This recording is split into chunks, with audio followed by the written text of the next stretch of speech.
In the previous parts, we saw some of the interesting mechanisms by which seeds get dispersed by wind: the papery winged seed, the helicopter seeds, and salt pepper shaker seeds. Continuing our series of fascinating ways of seed dispersal by wind, today we have the very lightweight seeds having fluffy attachments, enabling seeds to travel long distances even with the slightest of wind. You must have noticed few of these fluffy seeds flying all over the place in summer afternoon and tried to catch them midair. Today we look at the two very interesting seed types in this category. One is the tiny parachute type of Sow-Thistle weed, and the other is a fluffy flying seed of red silk cotton tree. So let's see in this part 3 of the seeds gone with the wind. Looking like dandelions, the sow-thistles are weed, meaning unwanted, undesirable plant. It grows everywhere all over the world.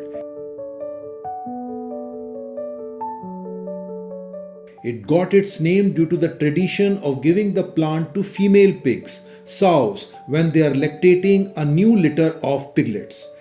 These are also called milk thistle because their hollow stem produce a milky sap when bent or cut. Upper leaves are irregularly toothed margins ending in small soft spines. Growing to a height of just 2 to 3 feet, the flowers of sow-thistles are small yellow, quite similar to dandelion, with many narrow petals, and when mature, developed into a small tuft of white flower head bearing hundreds of seeds ready to be dispersed by wind. With estimated overall seeds of 20,000 per plant, and each one of them has a 90% chance of germination. Yes, we are talking about a highly skilled, invasive plant successfully using wind for dispersal.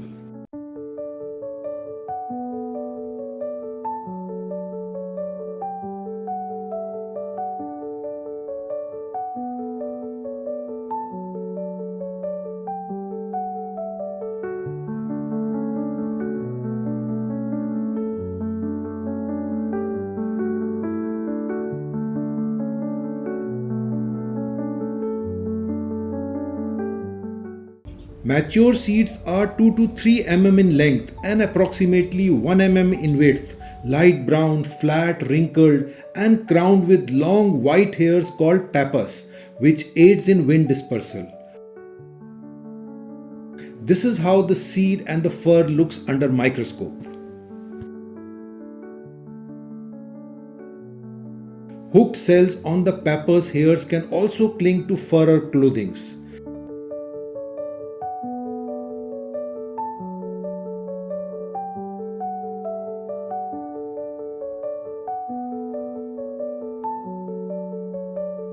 The next plant in the list is the red silk cotton tree, also known as kapok tree or bombax tree.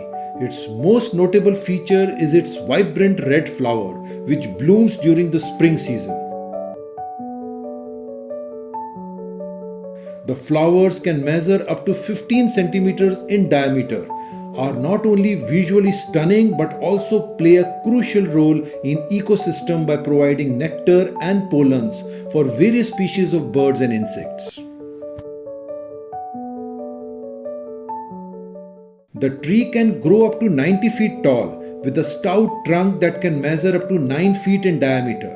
The trunk is spiny when the tree is young, but the spines gradually disappear as the tree ages. The red silk cotton tree is a deciduous tree, meaning it sheds its leaves during the dry season.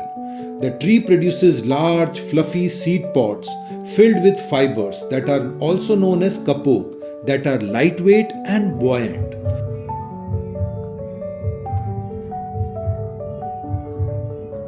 Historically used in filling of life jackets, mattresses, and pillows, the fiber is also water resistant.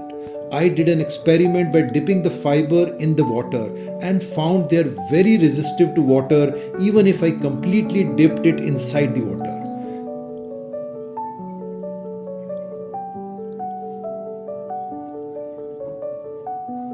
This is quite unlike cotton, which absorbs water quickly. The seeds of red silk cotton tree are enclosed in silk balls and are dispersed over long distances because they are lightweight.